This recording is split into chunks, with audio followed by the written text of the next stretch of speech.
Welcome, friends. Hi, Dawn. Hello, everyone. Hi, Amy. It is good to be together to celebrate this special time of year. And we are so glad that you have joined us for this family service. At this time when we can't gather together at First Parish in Concord, we're having this special time so you can explore together as a family at home. And our theme this week is comfort and joy. And we'll share not only what brings us comfort and joy, but ideas that you shared with us. And a little later, we're going to talk to Anderson Manuel, our gospel choir director, about what brings him comfort and joy. Let's start together by lighting a chalice. If you have a chalice or a candle at home, you might want to light it along with us. And if you're a young person, you might need an adult to help you stay safe. Today, we are excited to have Nora lead our chalice lighting.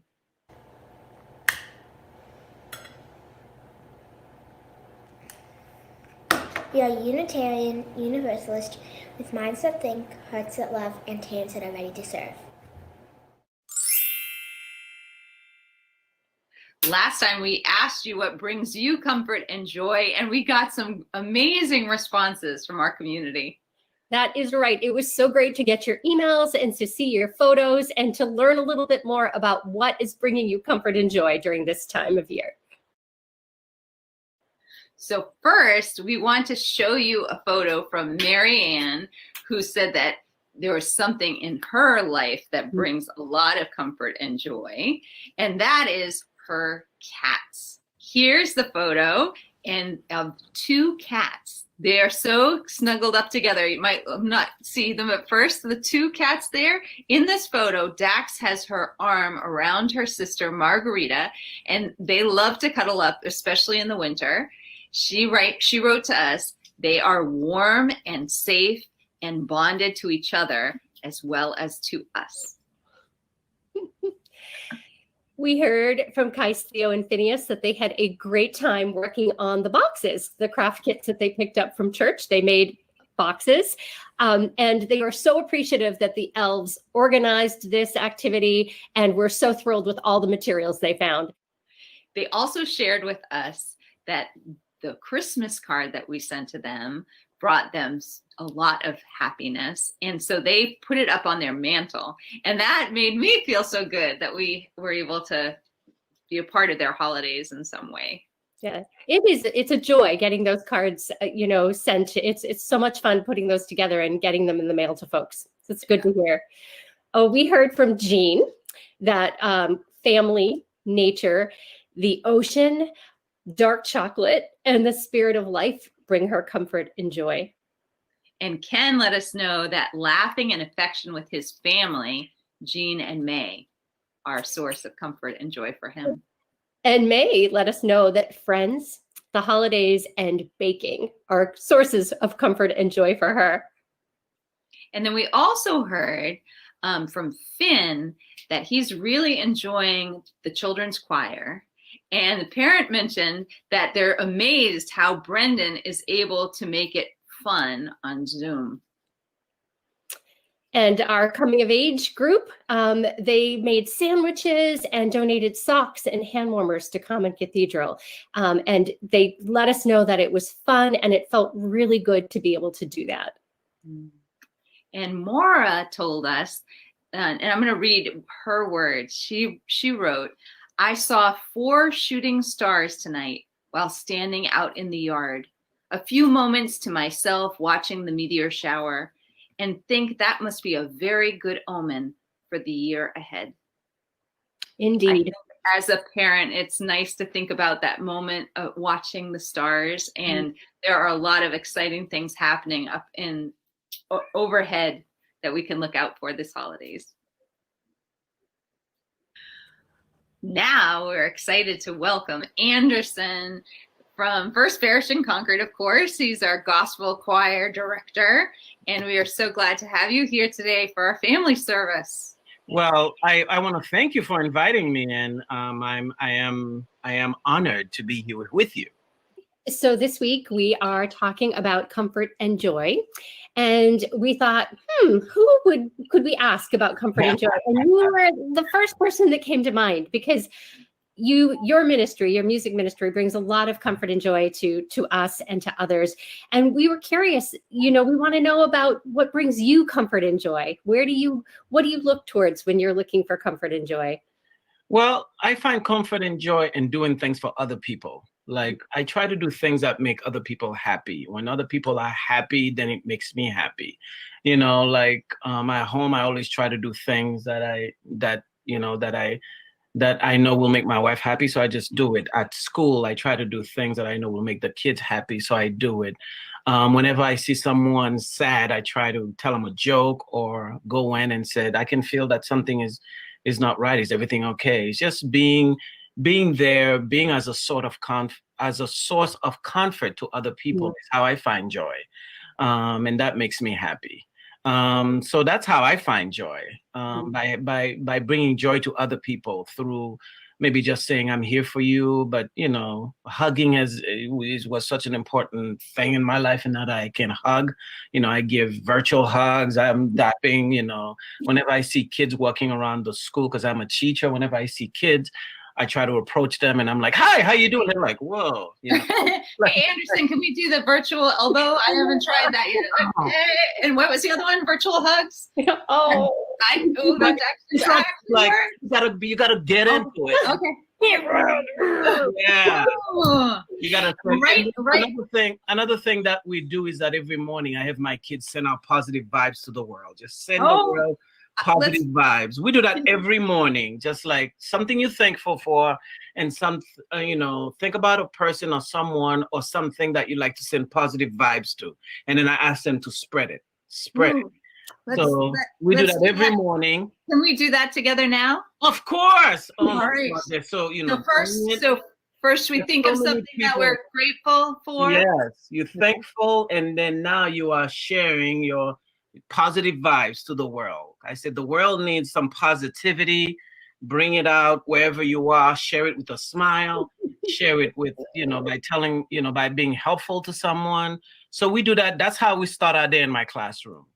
Because I want I always say, that I'm given an opportunity to bring joy by teaching kids how to share, how to be thankful for whatever you have, but also how to share the simple joy that you can bring. You can make somebody's day just with the right attitude.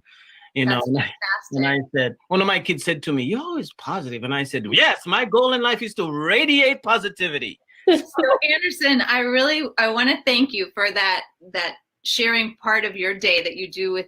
Tell us what age group you work with. I work with second graders, 7 and 8 years old. Yes. Okay, second graders. And then you work with our gospel choir, which are teenagers in our congregation. But I want to thank you for sharing that gesture, because I can feel in my body and in my heart the connection with you, even though we're not at First Parish together.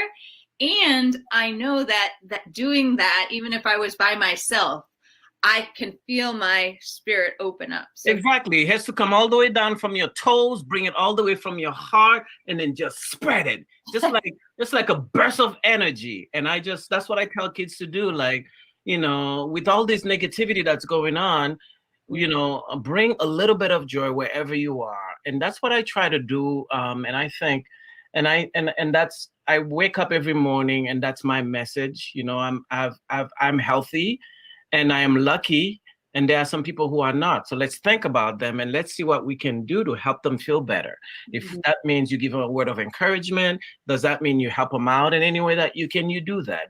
And Anderson, you are a teacher and you're a musician, and I'm kind of curious, is there a particular song that you go to when you are seeking comfort and joy? Oh my gosh, the song that I always go straight to is Amazing Grace, because I feel like, having someone who comes from one of the poorest country in the world, I was given this opportunity to come to this country.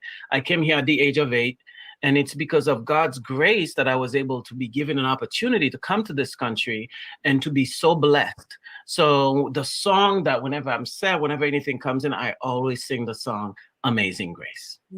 Would you share that with us today? Oh, I would love to. Here is Amazing Grace.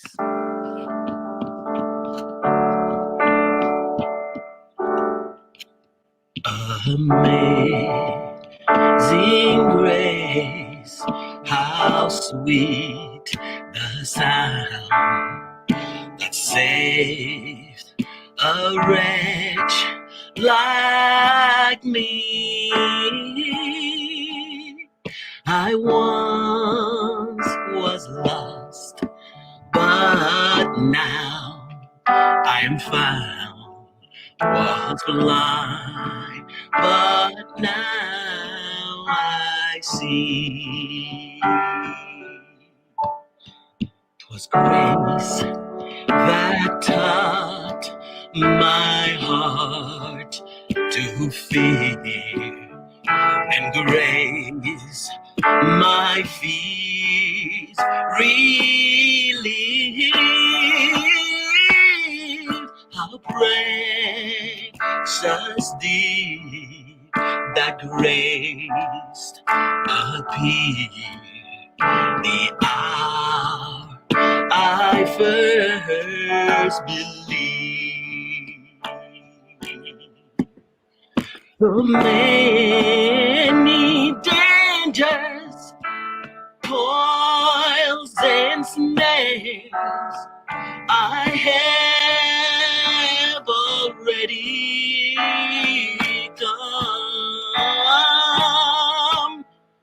This grace that brought me safe thus far, and grace will lead me home. The Lord has promised good to me. His word my hope secures. He will my shield and portion be, as long as life endures.